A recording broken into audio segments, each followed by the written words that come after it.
We'll flip it the next time. Good joke, good joke. My average price point, which you all should know, this is a great math equation here. Mine is $860, and I know it. And then if you take the number of hours in a year, does anyone know what those are? Figured 40 week or 50 weeks. You take 2 off. 40 hours, 2,000. So take your hourly wage and figure out how much you're spending per hour for some of the grunt you did. I just did that. Oh, painful, painful. So that's my average. Last year, I think you asked me, I started with the same broker I'm with. I've never left this family. I love my family. One of the things I always recommend that you do is figure out where you belong and stay put and stop that looking somewhere else for where you are. So, does that answer it? Did I do it? Yeah, average price point. Yeah, and then, but you're also seeing referrals, right? From I am. clientele. A ton. Yeah, and what price points are those? I mean, you sell So I- townhomes and condos, right? Or do you just say, oh?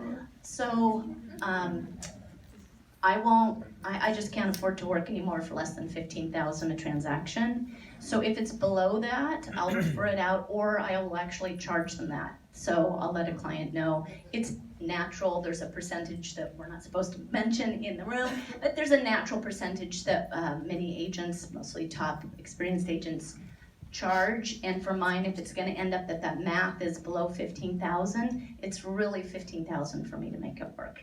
So most of them will then pay that. They understand my worth and they want to stay with me. If not, I refer it out.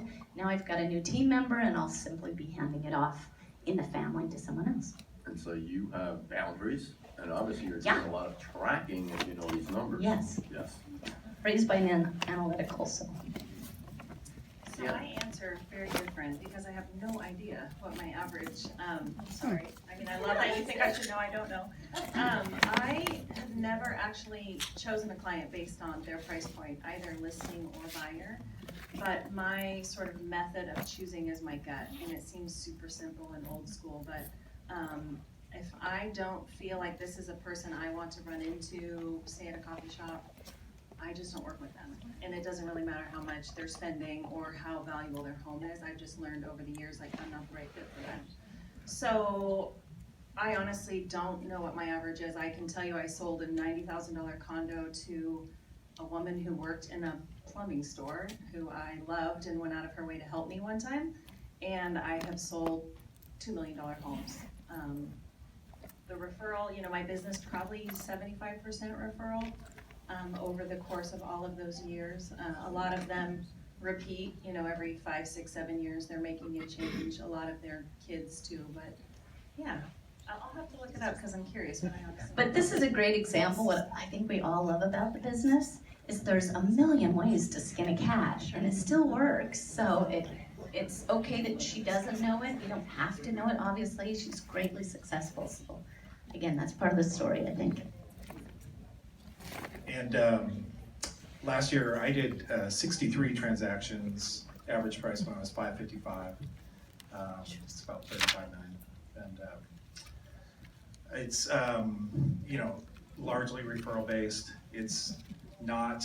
I mean, I had a transaction that was $2 million, and I had closing today that was $130,000 in Spanaway. And we treat them all the same. We love on them. We take care of them. We listen. You know, because you don't know where the next deal is coming from. The people in Spanaway, for example, they live in Vancouver. Friend of a friend asked on Facebook for a referral, and a friend of a friend gave them my name. I mean, it's just, and so you want to treat them the same because their next referral could be another $2 million job. And I think that if we go into it more as, you know, always take care of our people in the way that we, you know, and utilize the tools we have and be kind and generous and on top of it. I mean, it's not super tricky, but to be consistent, I think is key. To be consistent and just always deliver for them first. It'll work out for us. Now we're going to start on your side. And I think you mentioned, did you say the number of transactions or 35 million in volume? But- 35 million for volume. and 35 million involved. So the next question I really want to ask is, are you solo? Do you have assistants? Do you tap into transaction coordinating or listing coordination services at the office level? How do you keep up with all this? Well, so last year was kind of an evolving year. I had an assistant full-time. I've been mentoring a new broker in the office who's we're now kind of evolved into a team. And that's been fun. I think the mentoring process has been a positive because it forces you to kind of give back to the basics and really do the things that maybe you take for granted and let slide a little bit. So I think it's win-win. And for a person like Josh, who's 2 years in the business now, and he's seen a lot of what we do, and he's been exposed to 50, 60 deals a year versus 10 or 12 or however, I think it's win-win. I would encourage, I'm excited for you, Robin, that'd be fun. Because I think it's easy for us after 21 years to kind of get in go through the motions, and you think you have it all dialed in, but really it's like, oh yeah, we need to do this and we need to do this, and for every deal, not just the deals where you maybe don't know them as well. It's been a really fun experience. Yeah. So probably 10, 11 years into the business, I had reached the level where I couldn't keep up. And my mindset was I either need to cut my business back to a level where everyone's getting their 100% of me, or find somebody. And at that time I recruited my best friend, which everyone thought was crazy. And Diane and I formed a partnership for this business, and it's been 11 years now. In October it was 11 years. It's been awesome. We're loving it. We're having an awesome time. A couple years ago, we were making our own flyers, following our own transactions, control freak at its finest, both of us, which worked really well. She's very detailed. I tend to be a little more on the fluffy side of things, if you can believe it. And a couple years ago, we realized, I have two small children. She has two small children. Our husbands were coaching a baseball team. We were dugout Nazi moms. And we realized, wow, we can't sneak out to check our voicemail. We need to find somebody. So we added an associate to our team a couple years ago, really just to help us with the evening hours, the weekend, somewhat a role of a showing agent, and just support, boots on the ground when we were in the dugout. And it's been 3 years that this broker has been part of our team, and I tell you what, it has changed our business. I mean, Di and I get to focus on the things that are really our strengths, but we still have very much a unified front with the three of us. And we have used transaction coordination more. I had taken a short leave of absence for surgery, and it became clear that we couldn't follow our transactions and effectively manage, on average, about 30 listings. We've had anywhere from 15 to 25 escrows going at one time, and so with all of us, you can imagine that's just too much. And so TC has been huge, instrumental, money well spent. Oh my gosh, if you're not doing it, do it, just for the DocuSign benefit of not having to use your phone because somebody is there. But yeah, I think that answers your question. TC, transaction coordinating, for those that were on. Yeah, thank you. And Robin. So I have had teams in the past, and right now, my last team is my sissy. She's wonderful, and she's now become an agent on her own. So that was about, I'm gonna say 6 or 8 months ago. And now I've really, Tom Ferry, I'm a fan. I think he's got this figured out so much better than I do. And after doing this for 30 years, I'm now looking at where do I wanna go? Because for me, this is my 4th quarter. I've had 10 years. Are you guys with me? Yeah. So my last 10, and I do want to do this another 10, but get to a point where I'm just stirring the pot. So, and then why would I want to do this? I really want to create a legacy business, because I keep a jar on my desk, and it's a big ass jar. I've got a picture of it. I actually took it, so if you'd like to see it later. I've got a beautiful crystal jar at Restoration Hardware. It's really pretty. And all the little thank you notes I get and emails for them, they're like, you're such a saint, I love you. I cut it out, this is so dorky. And I put it in my jar, and I know I've made a huge impact in the world. And if I lights out right now, it would slowly fritter away. But if I create a team of agents who do things the way I do and bring a real loving relationship back into the business and take care of them as if they were your own, then not only will we change the face of the world, but the industry now is becoming real scissor cutting on the commission end, and I never cut mine. So I'm thinking we can actually maybe add a percentage or charge more and start being a new paradigm in the business, which would be the elite. That we're selling at this capacity, we do make it more of an experience level, and there's always people who will pay for an experience. Don't we all do that? Why do you spend the money for Starbucks? You've heard that as a great adage, and it's true. So to bring people into an elite base where you pay for the best, people are willing to do so. They realize that's what it is. So that's kind of where I'm going next. Is the plan. So have you brought on the ad? I've got one. So the way Tom Ferry had me do it is start by finding someone who is of like kind, as much like me as I could. And so they did that disc. Does everyone everyone understood the disc test?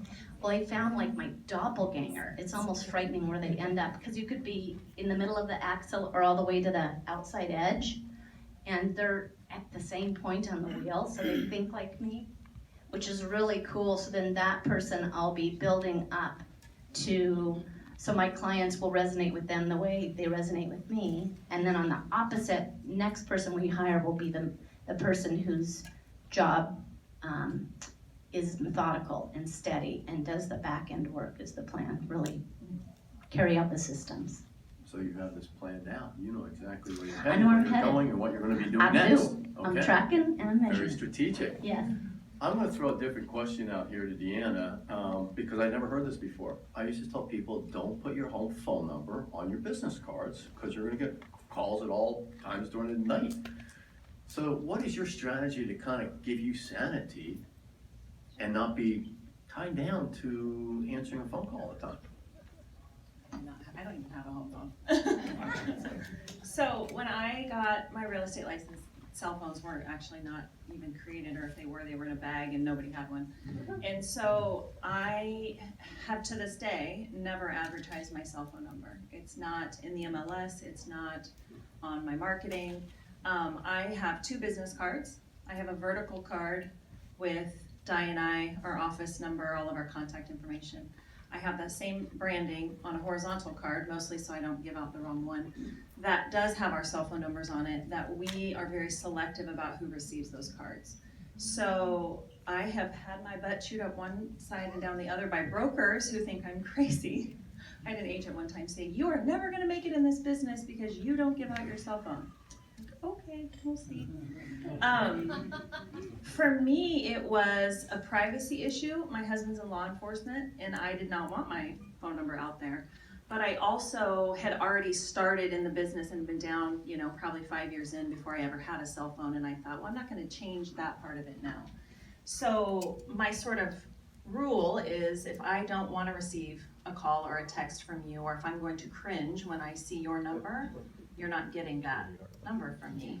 And as you start to get successful and you start to get contacted by at the time it was website salesperson, website creator, appraiser, all of that, you don't need to be that available so long as you're checking your voicemail. Like everything, the way Diane and I run it, everything streams to one office phone number. We have one email. That is the only way to do it if you ever want to have a life outside of this business.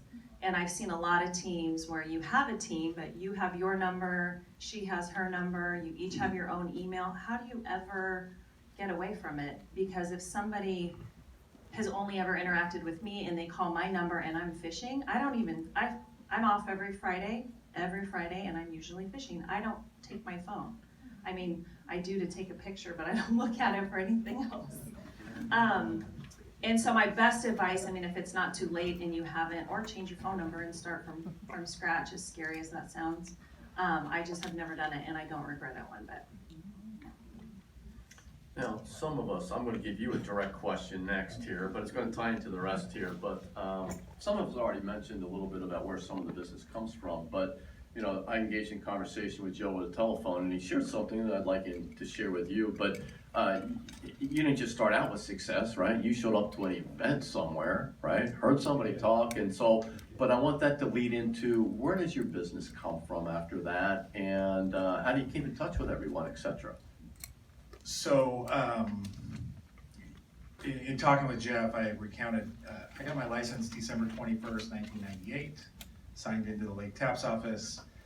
And one of the first things we did, Lennox had Brian Buffini here for like a half a day, and he was 20 years ago, Brian Buffini.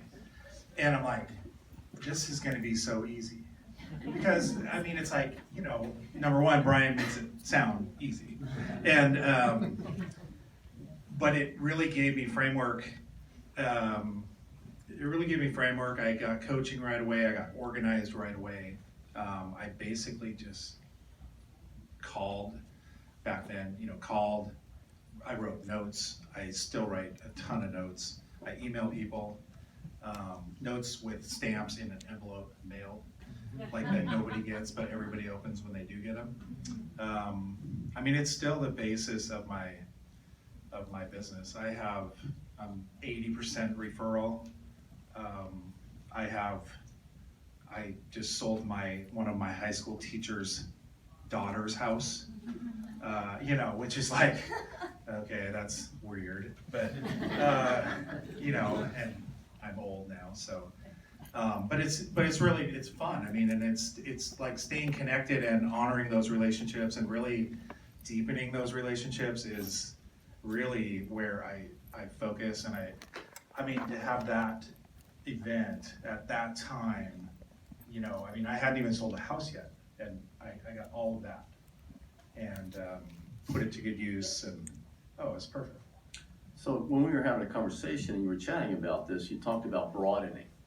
And the first thing I thought about was multi-level marketing, because they'll teach you that, broaden the base here. But before you broaden, you do what? Or if you do broaden, what are you trying to do? Yeah, I mean, we're we're taking that. I mean, obviously you want your database to be big, and I have a big database now, but those VIP clients or A+ clients, as Buffini would say, I mean, that's where your focus, your focus is to really deepen those relationships so that they know they're not calling brand Redfin or whatever. They're just, you're their guy or you're their gal. And it doesn't matter what comes on the TV, what comes up on their Facebook, because they have their go-to person. And they're not only and they're people, they will advocate for you. And so it's them, their referrals, and yes, you broaden, but you really go deep with them and make sure that they understand how much, that you value their relationship and that business. Yeah. Jim, you might want to close your ears. Deanna. So we had a little bit different conversation here. Well, because there's no right way. And so again, it's, you have a unique way and you connect in a different way. And some of us are automated that I just reach out, I don't know what to say, but share with the audience your database and what you do. Okay. I don't have a database, which makes my broker cringe every single time I admit that. It's here, and I just follow the nudge. Y'all have your own belief systems, and things remind you, or something crosses your heart or your mind, and that is really what leads me. I mean, I looked back. You asked how many average transactions. Didn't know. Looked it up. Went 5 years back. It's between 80 and 100, maybe 110, I think, on our best year. And I don't have a drip campaign. Buffini, amazing. I went to him like my first month in the business. All good stuff, all great stuff. And that's more of the principle of what I'm doing. But I don't calendar people. I don't classify them. It's more of something, I see something and it reminds me of them. Or back in the day, I used to clip articles out of the newspaper and pop them in the congratulations to your daughter for, whatever. And so my database is really more as cheesy as it could come out, my heart in that something crosses my mind and I just at that moment reach out to that person on some level, and oftentimes it's a handwritten note or I think that's, you know, we Diane and I for a number of years do, and steal this idea, it's genius, centerpieces, amazing floral centerpieces from your local florist that either, and our florist calls our client and says, Deanna and Diane would like to deliver this to you. What is the shape of your table? Do you want it for Thanksgiving or Christmas? And a handwritten, very heartfelt, long card about what they mean to us. And it sits there and their whole family sits around the table and they talk about it. It's very sincere. It costs a bloody fortune, but I tell you what, I received one and I thought, oh my gosh. And when the gal calls to say, do you want it with pine cones and flocked with snow, or do you want pomegranates and oranges, and you know, what's your theme? And it's very, very specific to them, and it's so fun. I mean, you want to get one for yourself because they're just so great, but that's my database. And so when we were engaged in conversation, and you might have said it, but it's really leading from the heart. And what I wrote down was just being truly authentic. Because sometimes we'll make a database, we call 5 people, and I hear brokers saying, oh, I've got to go make like 5 or 10 phone calls today. And that's how they show up on the telephone. But you came at it from a different approach, and it was really from the heart and being authentic. But it's not just your database, you're doing something else. And so today we heard about video, correct? And doing your stats on video and, you know, da-da-da-da. But what's working in your area? Sure. So we write a monthly column that is in a print, like the old school print, 8 trees. Even in Ashland, they go for it. 18,000 direct mail. It's a glossy, beautiful, you know, it's got real estate in there, it's got articles, dentist, interviews, massage, whatever. We write this article, this column, I'd say 40% of the time it's about real estate. 60% of the time it's not. It's about life, it's about owning a business as women, it's about being mothers, it's about being the sheriff's wife. I mean, it's just investing in, like, exposing myself. I didn't want to do it when the editor of the magazine first approached us. I was like, no way, nobody really cares. They don't want to know about our stuff. We're kind of private. And then it's evolved over the years. Well, what it's done is it's created this incredible buy-in to me of the community. So oftentimes we'll get, hey, I've been following you in the locals guide, or I've watched you grow up. I mean, I started that column before I had kids. And then when I had a 3-year-old and another one on the way, and I was hating every minute of that stage of life, I talked about it. And it's been really, really sweet to see people say, I always knew that I would call they call us the girls when I was ready to sell my house. They didn't ask a single question. They didn't care what our fee was. They just loved our hearts. And so that part, as much as I didn't want to do it, I look back now. The column is called Keeping It Real Estate, and it's really been awesome. And I don't know what your area is or if you've got anything like that, but it's my best advice to anybody coming into our market when they say, can I pick your brain about what to do to make this work? I just tell them yes. You know, you have to find a way to touch people that has nothing to do with housing, and I feel like they really love that. Okay, Robin. So what is it that attracts all of your business? I do have a database. Such a nerd. Her brain is insane. That is insane. I am not a smart woman. I truly am not. I am not. But I'm very list dependent, and I can make a great list, and I can follow it, and I'm as driven as hell. So that's how you don't have to. If you're one of those out who's thinking, I'm just not that smart, I'm your gal. So what I did about, 10 years ago, the database was getting big, so I hired a gal in her office who called through it, and she would call people and she gave them the hint, I'm calling from John L. Scott, and I'm wondering if you were going to list or buy a house today, do you have a realtor who you would call? And that was great, because then I culled that list down, because I can only and we love on so many people. So now it's about 600 people, but when I call them, if they don't go, Robin, when I say it's me, that'd be weird if I said it was someone else, then they're not my people, or I'll say, what's going on? So they should enjoy talking to me as much as I enjoy talking to them. So if there's someone in your database and you're like, oh my God, I gotta call so-and-so, delete. You shouldn't do that to yourself, and you shouldn't do that to them. Their person is out there, and you're blocking that. So get rid of those who aren't your people, would be one of my advices. So video, I think we shot 7 video on Monday. It was crazy. They're about to go out. BombBomb's got a program called Prompt. Has anyone seen this? So the thing with Prompt, it's simply, you're paying a lot of money for someone to crack the whip. So it goes out, I think it's once a month, and if you don't actively stop it, it goes out even if it doesn't have a video. So it's egg on the face, and I don't like egg on the face. But so you get to make a little video, and then below is like great ways to feel happy on a rainy day, something like that. So this new buy site came out, where you get 3 automated valuations of your home, which is great, right? It's really a great system if you're doing long-term planning, right? If you need something more than long-term planning, because it is just one of these, then the next best thing is Property Tracker, and you guys can look on the backside, probably about 200 people in Property Tracker that are my past clients. So I get uber nerdy, because I can't help myself, and I get the title company to give me the boundary of Fairwood Firs, or whatever the neighborhood is, and then I'll set them up, and I'll get their buy-in, then I'll do this, and it'll be what's happening today around Fairwood Firs. And I say around because you could be a house off, and some people would notice that, right?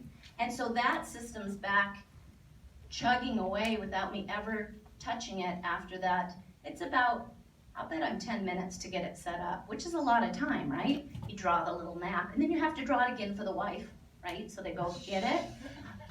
But it's a wonderful way to stay in track. So before the sold or the for sale sign even goes up, as they're driving in the neighborhood, they already know about the house that's going to hit 3 down because it's up before the for sale sign goes up. So that's an easy way to stay in touch. And then I call them, and then we do the video, and then we do calendars, the old-fashioned calendar that goes up on the wall. I've been doing those forever, but we only send it to those who want it because.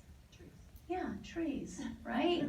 And I tell one of the videos we shot on Monday was the calendar's coming. So if you want one, awesome. If you don't, I would never want to send anyone junk.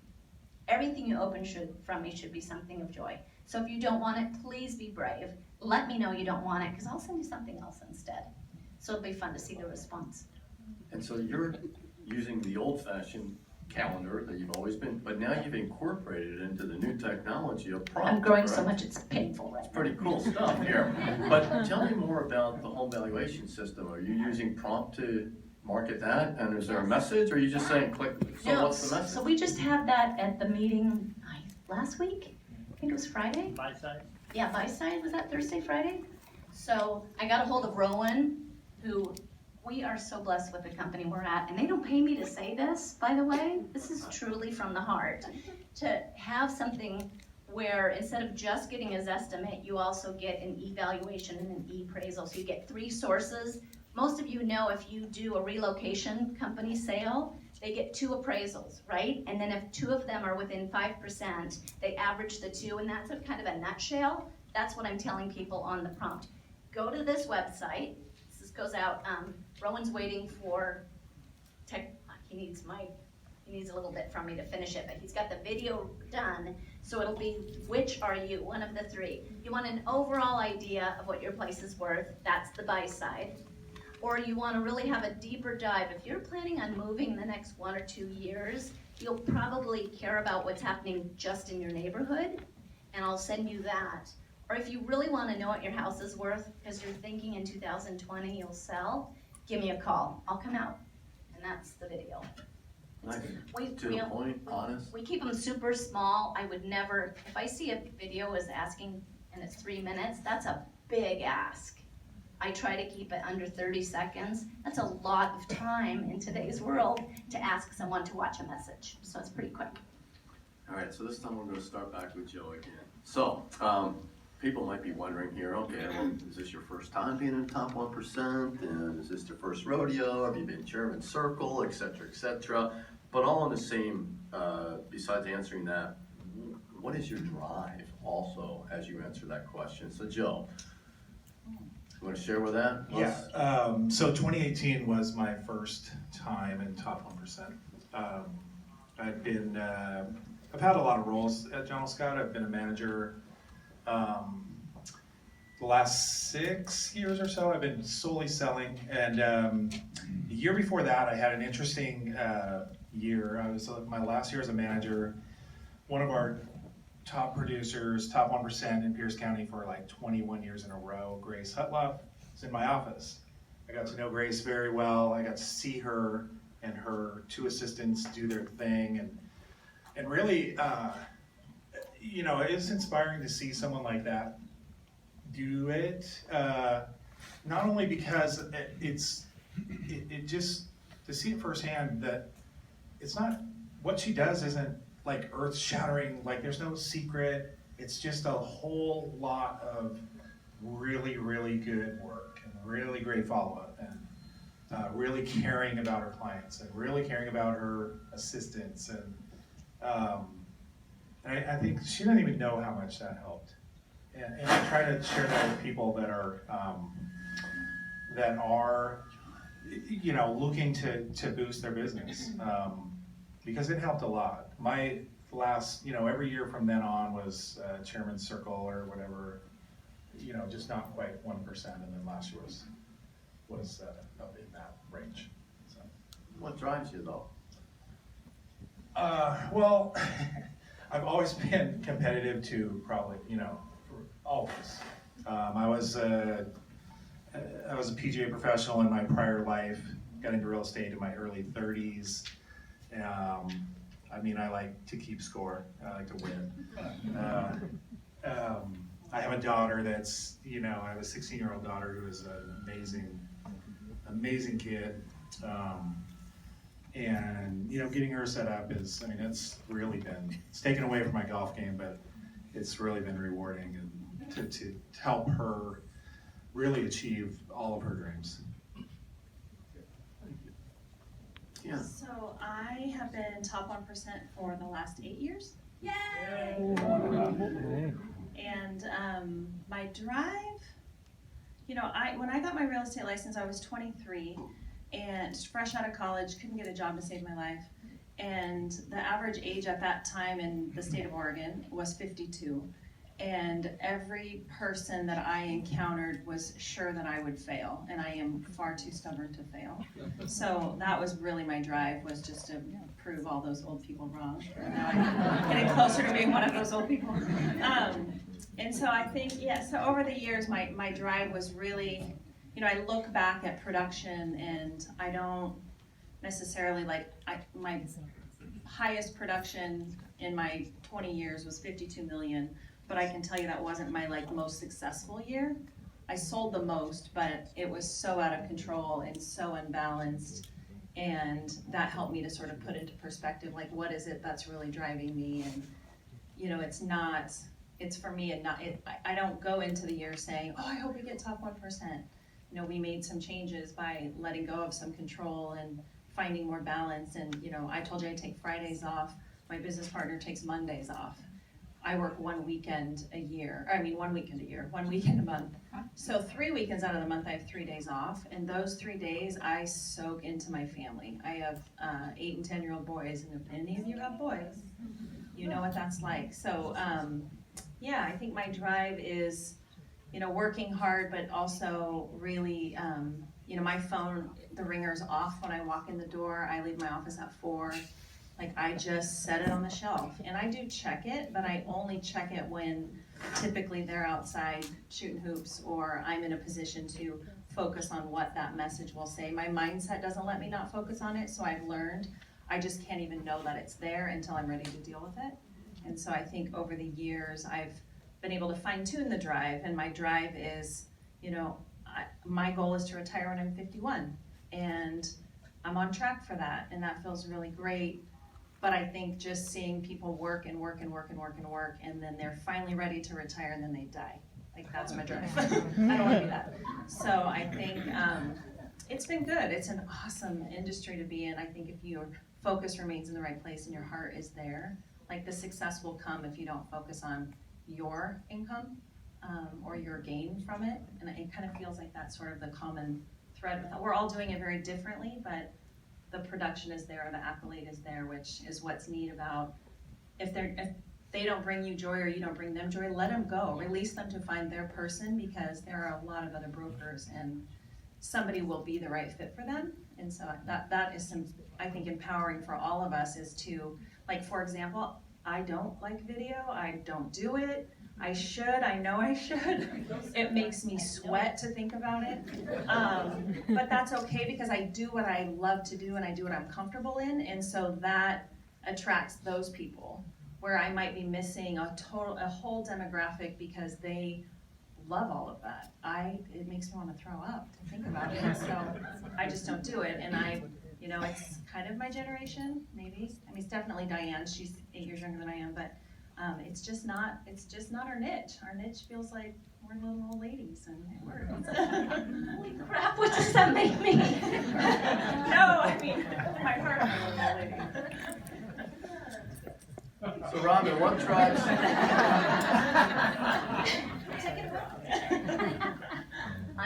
I'm tenacious as hell. I really am. If you put something on my to-do list, this is how stupid my system works, but it works. I have that same calendar I mail out to my database, I have on my desk. And when I get today's work done, every call, every to-do, I get to put a red check mark on the day. And I'm done. Yay! And if I don't do it, I can move stuff forward. I don't flog myself, but that's how nothing falls to the wayside. I've got to have it done. People are relying on me, and my job is to have them be like, holy shit, she's got me, before I even can think of what it is. My phone rarely rings. I feel it's a black eye if a current client I'm in transaction with calls me or reaches out. I should have thought that they would have that question, and I should have answered it beforehand, which means my phone just does not ring. That are leads, and that has a different system to go through. I am, although not born in the 50s, I'm like a 50s wife. So the rule in our home is when my husband comes home, I get off the phone, I go downstairs, I greet him, and I am then his for the night. Unless I'm in the middle of negotiations, and he gives me the grace to do so. But that to me is super important, because there's a boundary there that keeps me in one fabulous relationship. The same starts with my day. I'm up very early. I'm now, because I've got staff, by the time, it's hard to be a woman. Does anyone? Yeah, we're supposed to look good. So by the time you work out and then come home and shower and then flop on your makeup, Lord, it's too much time. So I'm trying to get it so I'm trying to move my workouts earlier, because the mornings, literally, I'm flopped on the couch with my husband and it's an hour.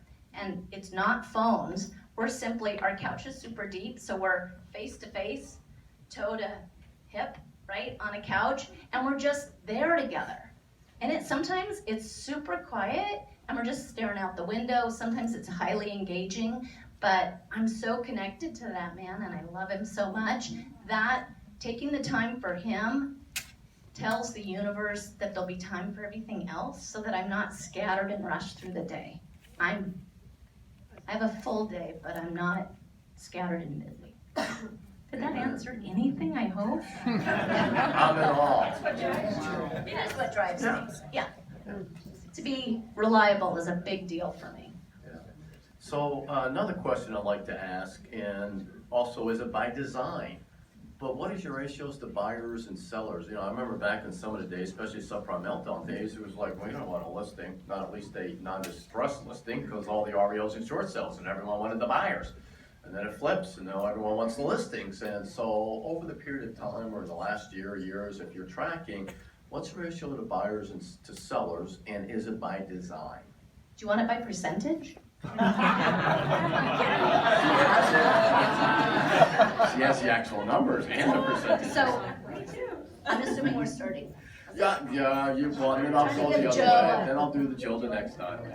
So, this last year, it was surprising, it was 50-50, but I'm giving all the buyers to my new hire, which is scary as all get up, but I think it's a super good way to do it.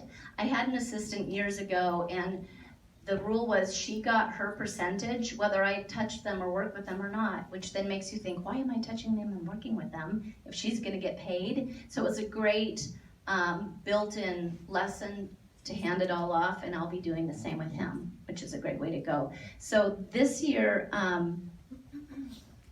I do know my numbers. I love my Scotties. I've got 6. I want another. So I'm driven to get them. They're all on a shelf. And you know how there'd be an empty space on the shelf at the end? Oh no, I make it right in the middle, so it's really clear where the space needs to be filled with the next. That's the 1% award. It looks. Oh, I'm sorry. The Scotties, what I call the gold award, because it's a Scotty. Yeah. So, Trophy. the trophy. So yeah, I love trophies. Never had trophies until I was an adult. It's super fun. We all have our drives, don't If I could take 2 seconds, when I started with Saul, I love this man. I met him, my husband at the time. Pick your mates carefully. Pick them once and pick them carefully. So when I met Saul, I was 16, and even then, he had such a dynamic, he pulled me in, and since then, he's always guided me to follow my heart in the business. There's a great book called High Trust Selling. I highly recommend it. And it's really about figuring out who you are so that you're then creating the experience for your clients and telling them how you work up front so that they get an authentic way through it. I tell my clients, if you want me bright-eyed and bushy-tailed tomorrow, I'll be done today at 6, and I'll be back to you tomorrow at 8, but that's how I work. And then during the day, I dabble with my workouts and some extra fun time each day, but that way they know what to expect, so no one's wondering, is she gonna call me back tonight? They didn't know that. They knew I wouldn't. That's the way I work. So by design. By next design. year, we're handing off some of those buyers.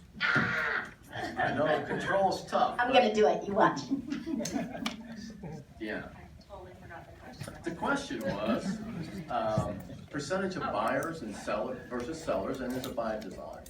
So, I had to look this up. I know that surprises you because I didn't know. I mean, I kind of had an idea, and it's about 50-50. And I like both. I think working with buyers as often as I do makes me a better listing agent. You establish credibility. You can tell your seller firsthand, I have been in these 10 homes and this is how you compare it to them. Is it on purpose? I guess indirectly, yes, it's on purpose, mostly just because I want to be very well-rounded.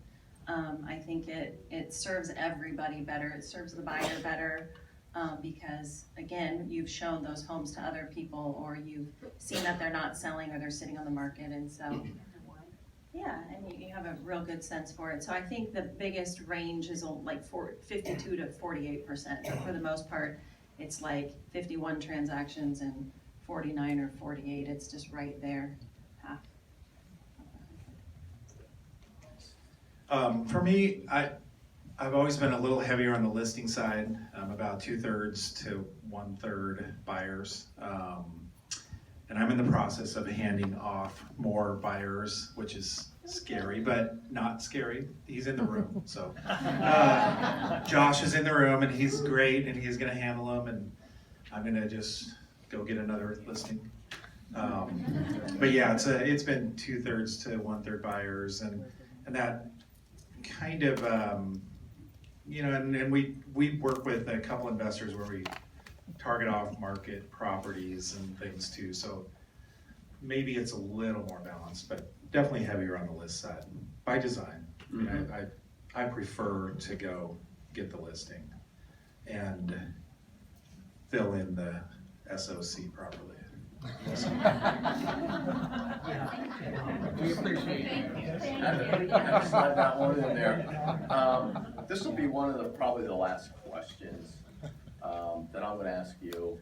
and then we might open it up if we have enough time. But if you could give everyone here advice of what would be the top 3 things in order to help you move forward or reach the success levels that you want to reach. It might not be 1%, we don't all have to be 1%ers, but whatever those goals are that we set, to be home more with our family, to be toe-to-toe, or toe-to and waist to hip, whatever it may be, whatever those goals are we set, what would you recommend for everyone here to start focusing on? And we're gonna start with Joe this time, because I think you might have been started most, Robin. The thing that I liked the most about Tom Ferry's, not the most, but the one thing that I really enjoyed about his talk was him describing the 82-year-old woman from La Jolla. I want to be her. I want to like go play poker with the gentleman and have someone else do the tech and the transaction coordination and the building flyers and all that. So I think figuring out what you're best at, where your strengths are, and really not trying to be great at the things that aren't, you know, I mean, get proficient there, but focus on what you're really good at, which in my case is more with the people, and less with the monotony. And so I surround myself with people who are good at all the other things, and really try to have more face-to-face. That's the best use of my time. I mean, I don't know 3 things, but kind of encompassing that. I mean, making sure that's, and I think that, you know, aren't these gals great? It's like they know exactly what their why is. Like I mean, they can explain it to the nth degree. And I think that's super important to be that grounded in that, you know, from the start, every day. They know what's number 1 and everything else is gonna fit in. That's one of your ones that you put here, the why, right? And that's a huge why, because that gets us out of our comfort zones, when our why is stronger to pull us out of that comfort zone. But you also mentioned the good work ethics, and it's not hard, just you gotta do it, and you gotta do it. All the little things. The little I mean, things. it's, you know, I mean, I'm up at 5 every day. You know, Consistent. I'm very consistent. I have maybe some balance issues at times with turning it off at 6. It doesn't really work, usually.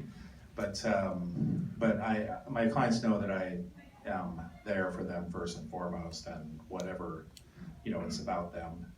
They are what's important. Hey, Robin, can you help Joe turn it off at 6? Yeah, right. I'll Deanna, the top 3 things that you would recommend. I'm trying to remember what we spoke about. I can know help you if you want. I've got balance good was notes. one, Let me see if I knew this. Yes, balance was definitely a big one that you had and mentioned. that was big for me, just finding, and I mentioned earlier, I leave at 4 in the afternoon. I will also mention I get up at 4 in the morning. So I knock out a lot of stuff before my real job begins, which is my boys and my husband. So I still put in a long day, but at 4 in the afternoon, I'm pretty much wrecked anyway, so I'm not doing anyone any good. So balance was hard for me, the control freak part, but then I was forced into that when you become a mom and you have a career and you have a husband with a big job. You know, I had no other option, and it's amazing that the more boundaries I set, and like you had spoken about, you set the expectation. They know. I put a system in place that, you know, Linda, the gal that I mentioned, joined us 3 years ago. She would return the phone call at 7 o'clock and say, I just want to let you know I picked up the voicemail you left for Deanna and Diane, and they'll get back to you in the morning. And they're like, oh my gosh, I can't believe you called me back. I didn't call them back. I didn't even know they called. But she was there to touch them, which is really what they want. They want it to be all about them. I just can't be their person in this season of my life. And I'm not willing to do that, because when I come through the door, my family deserves for me to be on, and I reached that point where it was exhausting, and I thought, wow, I'm giving everything I have to clients who shouldn't be anywhere at the same level as who is my most important client, which is my family. So balance is big. Amen. Amen. The second one I know for sure is don't put your cell phone number on anything, for all those reasons I touched upon. Sorry. That was your second one. That was in order exactly. No horizontal, only for the special people. And what was the third? I don't. Your third one? I'll help you out. Sure. Was to stay on course.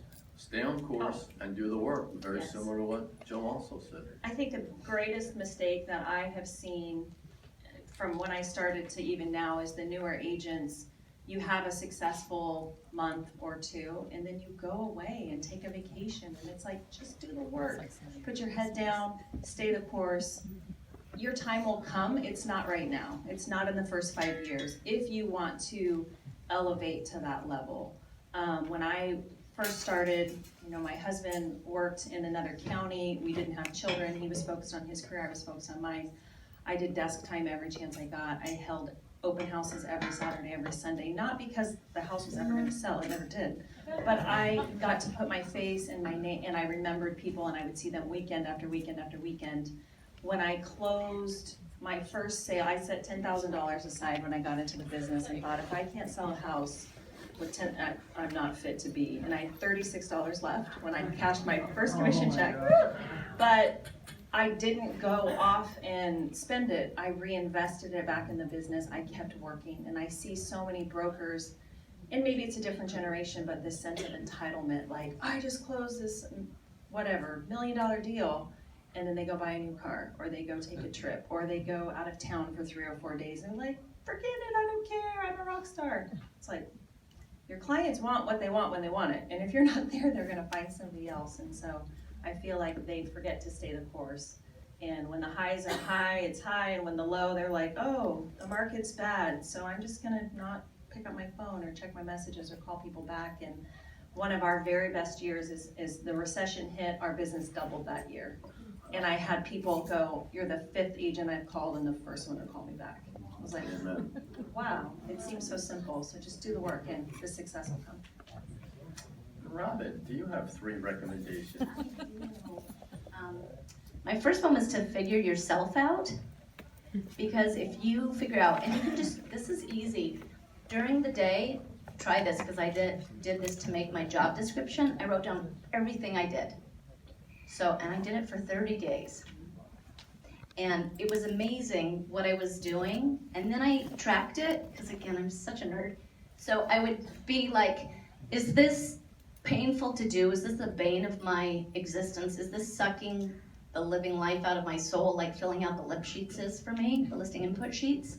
Or does this bring me extreme joy? So why I didn't do this early, if you could do this now and hire the rest out, you would be so far ahead of me. And that's not that hard to do. And the second is take care of yourself.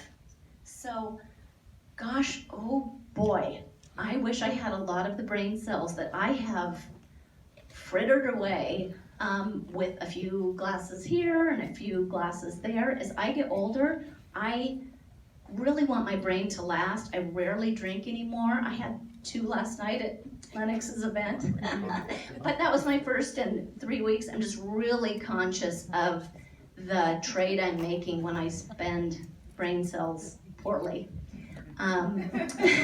So you're no good to others unless you're well rested and organized and healthy, and living your life with intent. They can see it. People know if you're fully present in the room with them or if you're not. And that's what I love about our business. The more present and authentic you are to find the people who want to work with you, you're gonna rock it. Even if you decide, I only want to do 15. An agent at Windermere, Mike Knudsen, I think he passed away, rest his soul. That man, I remember when I was like 10 years in the business, I'm like, hey Mike, what are you gonna do next year? He's like, I'm gonna try to do as many as I did this year, but spend a lot less time doing it. I mean, he wasn't trying to make it anywhere. He wasn't trying to make it to win a Sky. All he wanted to do was make the money he wanted, check out, and have the rest of the day for fun. And that's a great lesson. It's really figuring yourself out so that the hours you are present, you totally find joy for, whether you're working or whether you're not. That's it. Amen.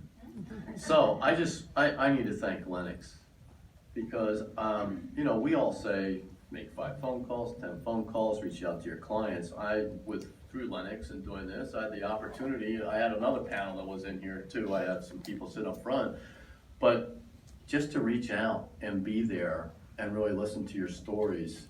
Some of them almost put a tear in my eye, but it was just, and I got the goosebumps right now. I was just so privileged, and I want to thank you, Lennox, for putting me in the position to have that opportunity. So I hope you guys got out what I got out of listening to these guys on the telephone. And they weren't quick, short calls. It wasn't a quick, short call. We had some deep conversation. So I want to say thank you very much. We still have a few minutes, even though we started early.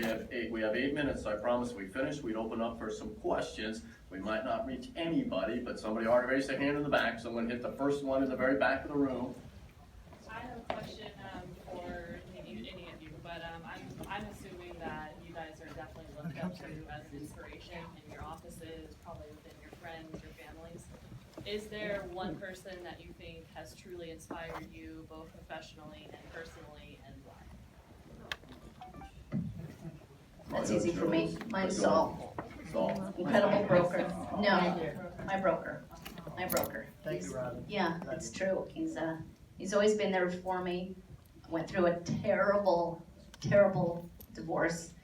On my knees, terrible. I still hit the top 1% that year, and that happened in like September. I coasted the rest of the year. I became a little man's person of 115 pounds. It's like 15 pounds off me now. So he kind of helped me get my bootstraps back underneath me and figure out what mattered in life, and helped me do a great job making sure I picked a good one the second time around. So bless that man. Bless you. I will say my husband and I met in high school, so we had the fortune of knowing each other before we joined the rat race of me being in real estate and him being in law enforcement. And so because we knew each other before this grind of our life, our hearts are connected in that regard. And so every time I'm sort of feeling that I don't want to do this anymore, he quickly reminds me that my success, like my real estate success, is not really, that's not my work. Like the success that I have in real estate gives me the freedom to do my work, which is to sow back into our community, which aligns with his heart too, because that's what he does as the sheriff. He sows back into our community. So he's been awesome for me. He's my iron sharpening my iron, so to speak, and I'm super lucky because he also calls me out on my nonsense, which is every once in a while I get off track, but yeah. I was fortunate to grow up. I mean, I had a lot of really great examples and men in my life. My father, super hard worker. But I also, the superintendent of schools when I grew up was Dr. Fugit. He was a very unique guy. He had 4 daughters. He passed away about a year and a half ago now. But for whatever we connected, we stayed in touch after I graduated from high school. We had some business together, some real estate together, and I mean his daughters and son-in-laws are all clients and friends, and I mean it's like extended family. And he just always was so solid, like just very calm, smart, present, like really present. He'd always kind of take you, it's like, just stay cool, don't go on a trip, you don't need to be doing, he just kind of keep me focused. And it was really, really a neat relationship to have with, with someone of that, in that position. Okay, I want to hear on the left, and then we'll try to get you there. Yes. Deanna, you talked about how you got licensed really young and wanted to do that retail. How'd you overcome that, and what advice would you have for young, particularly? So I just did the work. I showed up every single day, whether I had something to do, and most often you don't when you're new. You have nothing to do. But I would be there every single day, and I would just absorb all the wisdom and all the goodness from the people around me. And so I just worked super hard, and I remained true to myself, and I never wavered. I have a really deep respect for all of my associates in this business, and from day one, I knew no matter what, I was never gonna, never gray that area. So I listened and I absorbed and I just deeply respected them, and then in turn they respected me. And so I had to earn it. You know, I was 23 and didn't know the first dang thing about real estate, but I knew how to say, I don't know, let me find out. And I would find out and I would call them back and I would tap into all that. You know, if you're a new agent with no listings, connect with a broker that has listings and say, can I host this open house? Can I, because you have nothing else to do. So you might as well get there and learn the inventory and field the questions. You're gonna get so much experience by sitting in an open house, fielding their questions and learning how to research, the zoning and approved uses in that zoning, and then you'll never forget it. And so just tap into those, especially if you're aligned with a company or an office with the highest caliber of brokers. Use that for your own good. Use that when you're making a listing presentation. Say we a lot, because we are powerful, even if you personally don't have any of those transactions. Last question. This is about listing presentations in general. Do you do a listing presentation or do you choose not to? And then once you're there at the kitchen table, is your listing presentation kind of the same every time, or do they differentiate time to time? I have a master listing presentation, and then I grab it and I will pull about 5 slides that are specific to them. So there's the Jane Hague Trail here in Kirkland. I had a listing by it. I went and took a couple pictures of the Jane Hague Trail, popped that in there so that I could sell and let them know how important it was to have this great walkway, bikeway, highway right by their backyard. So that made it personal. So again, I have one that way. I don't do my listing presentations face-to-face. I do them via GoToMeeting, which works great. I've got a great conversion rate. So I go the first time and meet a client. A standard first appointment, I'm there an hour and a half to 2.5, sometimes up to 3 hours. It's a big chunk. And I'm gleaning from them everything about the house. When they built it, what they know about it, what their favorite features are of it. Are the windows wood wrapped? Are they not? I'm just down to the minutia, so when I leave, no one knows their house as well as I do, because my job is to make sure that every agent knows how to sell the frosting with the cake. Second appointments, the listing video, and it's so nice, because I can look like shit.